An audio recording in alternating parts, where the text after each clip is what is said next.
teman baru kalian, namanya Suminar. Ratna Suminar. The Talkies. Ngomongin film bersama Bayu dan Edoy. Galih dan Ratna dibikin lagi versi 2023 dengan Prilly dan Yessy Abraham. Apakah ini jadi gini, di kita ada dua generasi nih yang berbeda. Generasi kita yang mungkin nonton film aslinya dulu, sama introduce yourself, Jid. Yeah, I'm Calvin. I did not watch the original. I might watch it now, but I did not. Dulu dibuat tahun 79, Rano dan Yessy Gusman yang sekarang tuh legend ya, jadi salah satu landmark cinta-cinta anak SMA nih. Terus ada sequelnya setahun kemudian, nggak sampai setahun sebetulnya, Puspa Indah Taman Hati. Sempat dibikin homage tahun 2017 Galih dan Ratna dengan Reval Hadi dan Sheryl Senavia. Yeah. Nah sekarang versi 2023 itu kembali adaptasi dari novel Eddy D Iskandar. Oke, GITA Cinta Dari SMA versi 2023 itu settingnya tahun 84. Lebih muda sedikit dari film aslinya, tapi tetap itu hampir 40 tahun yang lalu gitu kan ya. Jadi dengan setting tahun 80-an di Bandung ya. Iya, di Bandung. Bandung 80-an. Oke, Calvin, what do you think of the movie? Kita berbahasa Inggris ya, karena Calvin ini diaspora Indonesia. Ya. Bahasa Indonesia sedikit jelek. But I'm really excited to be on the Talkies. So Thank excited. you. I'm a big fan. One of your 700 subscribers. Hopefully more soon. Hopefully. Hopefully. Amen. It'll happen. You guys are influencers. I thought it was interesting. I thought the performances across the board, there were some really good ones. I thought the comic relief male character, I forgot his name, the friend. Abun Sungkar ya. Oh, the actor is Abun Sungkar. Yeah, I thought he was fantastic. The lady who played Maayut was fantastic. Putri Ayudya. Yeah, absolutely fantastic. I did start laughing when the dad had his hair down because I was not expecting him to have long hair. It was hilarious.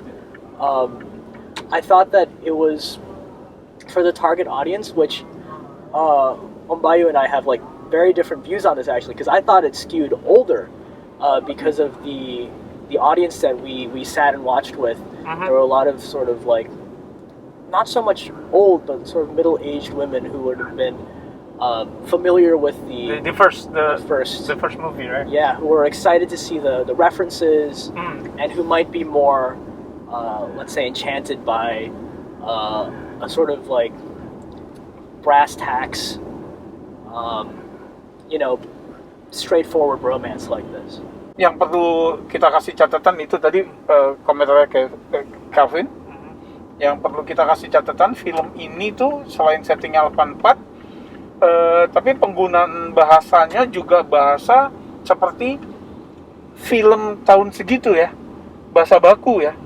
Yang kalau dulu kita mungkin kok bahasa Indonesia di film kaku banget, tapi di tahun-tahun kayak gini malah jadi seger ya. Ya apalagi kalau settingnya di Bandung kan, Bandung zaman gue sekolah aja nggak ngomong bahasa gaul orang-orangnya kan. Iya. Kalau lo gimana? Sebagai ini kan, jadi ceritanya memang klasik star-crossed lovers. Yang beda strata sosial gitu kan. Si Ratna dari keluarga berada, sementara Galih dari keluarga sederhana yang udah gak punya bapak juga. Tokoh antagonisnya adalah bapaknya Ratna. Itu sama ya kayak cerita yang... Ya, karena ini memang beneran ngambil dari novelnya kan. Oke, menurut gua kalau... Ya makanya tadi agak ada perbedaan sama Calvin, karena gua bilang bahwa target audience dari film ini adalah untuk memperkenalkan anak-anak muda film klasik Indonesia. Kalau menurut gue udah digarapnya dengan baik sih, dengan baik dan enak ditonton, banyak komedinya. How do you think about the two leads, Prilly and Yessy? I thought that the guy who played Galih came across wooden at points. I thought he was a little bit like there was agak kaku ya. A little bit, but that could also be because of like, I mean, it's a hard source material, right? Like, because they're given such, as you said, such like classic sort of sounding and shaped dialogue.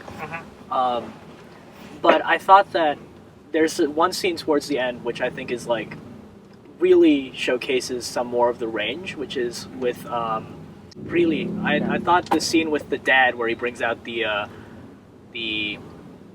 belt is like gorgeous. And I thought it was Really? I thought it was like the high point of the movie, just because like up until that point it felt like it really tread water a little bit in terms of the main characters are reacting instead of acting sort of proactively, and we're sort of stuck in the same mode over and over and over again until that point where we're seeing sort of like in moment action, and it's really Makes exciting. sense. Dan itu lebih memang jadi menarik ya pilihan untuk ngambil Belt, sabuk ya untuk pukul, karena sekarang kita mungkin udah nggak jarang ngelihat kayak gitu ya. Dianggap kekerasan dalam rumah tangga, domestic violence. Tapi zaman dulu itu lumrah. I think a lot of my issue with like how that central romance happens is mainly due to the writing. In terms of like not so much problems, but like I think pacing wise there's a lot of really good material there that could have been more expanded on. I would have really liked to see more of the mom. I would have really liked of Galih's mom. I wanted to see more of the dad, the sort of like the long-haired dad, antagonist figure. But also I think it's an issue of all the characters around those two leading characters are so much more vibrant to me in the writing, especially like Erlan, right? Erlin is like, I think the actress is great. I thought the writing was great for her and like that group of friends. Whereas like, I think my issue or like my sort of sticking point was that it's all very literal with the two lead characters, which is not so much a bad thing because obviously with this market it's like sort of melodramatic. It's fun to watch, you know. I really enjoyed watching it. It's an enjoyable movie, but the sort of takeaway I get afterwards is that I love the sort of supporting cast, but the leads don't stick in my mind quite as much. Okay. Again, I liked their performances just fine. I thought that the mustache was really Distracting? a little bit distracting because it looks like when I grow a mustache, which looks like a mustache died on my face and is now haunting the area. But apart from that, I think like, and that's not a knock against the wardrobe or the makeup department because I thought all of the costumes felt very like period accurate. I'll be honest with you, I want a pair of those pants, those like Seragam pants. I think those are dope. But yeah, no, I thought it was nice. Another issue, not an issue, but something I wanted to see more of, I think, is like, you know, I would have liked to see more conflict mined between the Anton character and the other characters. Because he really shows up in these spot moments, but the actor who plays him does such a good job of being unlikable that I was like, oh man, I think he was really underutilized, and I would have liked to see him more. You would like the original. I bet you would like the original because the Anton in the original, Simon Kader. Oh yeah. And you know what? I think this might point to like why this movie exists, right? If it's supposed to make, you know, younger people like me, not to say you guys are old, but like there is a rift. Old. There's a rift in age, right? If it's supposed to make younger people like me go, this was pretty fun to watch. I wonder what the original is like. Then I think it's really effective because at this point, I want to know how this differs from the original. And maybe that's because I'm a dork, but I do want to know. Actually, it was very close. Not to say it's a copy-paste of the original, because it came from the same source, and this movie, the new version, is stick it to the original More book. faithful to the book. Yeah. But I think the ending is different. Only a little bit. Yeah, I thought the ending was very brave. In a movie like this, right? I was expecting to see something that like, I was expecting to see the dad come around and be okay with them. I was expecting for things to be wrapped up nicely. I was not expecting the title card to come up. Nah, terus ada sedikit perubahan di film ini, yang tadi Calvin bilang, ada musical elements, ya, yang nggak ada di originalnya. Nggak ada, sama sekali nggak ada. Jadi originalnya itu murni melodrama. I will say that like I think there was a thing with the sound mixing Yeah, I think so. and the transitions from speaking to singing, Yeah. and how Could be more subtle, yeah. it could be more. Yeah. It's just because like we're we know we're listening to, we're looking at an acoustic guitar as one guy in a room, and I distinctly remember in the first time when he starts singing, when Galih starts singing, there's a woman that is also singing that's like layered above him, if I'm not mistaken, and I don't know where that's coming from. Yeah, it's And- pre-recorded, right? Yeah, and it's sort of this thing of like you can tell that he's, and I wouldn't expect him to like Yeah. play live. It's not like Les Mis, right? But it's okay. But when it's very clear that all of the cinematography in the singing scenes are like very locked off to make sure you don't see his hands. And Ketika main gitar ya. yeah, it's quite obvious, and like the sound gets boosted quite a bit. Like Yeah, there's a sudden Agreed. reverb. Yeah. But you know what? Again, right? Like it sort of fits in my brain in terms of like if they're trying to go for this like I don't know, like 80s style. Yes. It kind of makes sense to harken back to something that's a little less. I mean, you think about like even going further back, like right, like to the 60s, even in America, sort of the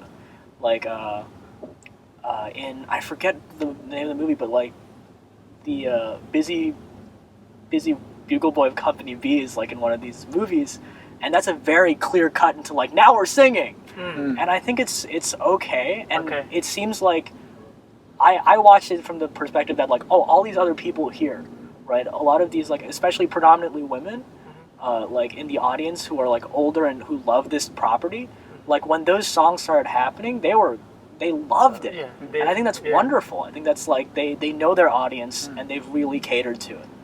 Okay, for me, the dancing, the singing, it's not a problem. I think it fits. I mean, I like it. Okay, Yeah, it Yeah. fits. it I like fits it. with the movie. Yeah. Jadi nggak, Because this new version is more colorful, not only literal colors, literal visual, tapi memang secara tone juga lebih colorful dibanding film aslinya. Walaupun sama-sama diadaptasi dari novel yang sama. Gitu. Ya, gimana, Bay? oke. Ada yang mau ditambahin? Ya, sama satu lagi yang gue suka adalah bahwa di film ini ada lagu-lagu yang memang lagu zaman dulu ya. Populer ya. Apatis, ada Cita ada Cinta Dari SMA. tapi itu kan Galih and dibawain Ratna. ulang ya. Terus ada Sirnanya Krisye yang bikin kita dapat t-shirt. Tapi beberapa lagu lainnya memang di remake sama artis-artis baru, termasuk Gita Cinta yang di remake sama Segara. Dan sebetulnya kalau ingat di film aslinya itu lagu belum ada Krisye yang nyanyi. Iya. Krisye baru nyanyi di sequel. Puspa Cinta. Nah, Gita Cinta itu ada di ending aslinya dan yang bawain Rano Karno. Oke, score. Nice. Calvin, you go first. You guys go first. Please go first. Bagi gue cukup menghibur. 7,5. What about you? I honestly, for like for me, it's not for me. But obviously, for the market that it aims for, and like the people in the audience, it looked like a solid 8-9. Like everybody loved it. That's great. Okay. I'll give it a 7. Because I missed a couple of minutes. Oh, okay, yeah. I missed the first couple of minutes. Yeah, and apparently we were sitting in the wrong place, Yeah. so we didn't see you. I know I'm gonna have. I will see it again because I like it enough to see it multiple times. Oh, wow. But for the time being, 7. I give it 7. Oke. Ya, makasih yang udah nonton episode kali ini panjang. English version ya. Ya, Sorry. Campur-campur. bear with us. Ini Calvin, ponakannya Bayu. Gitu. Jadi makasih, silakan komen. Ada yang nggak ngerti mau ditanya tulis aja di komen. Sampai ketemu di episode berikutnya. Salam.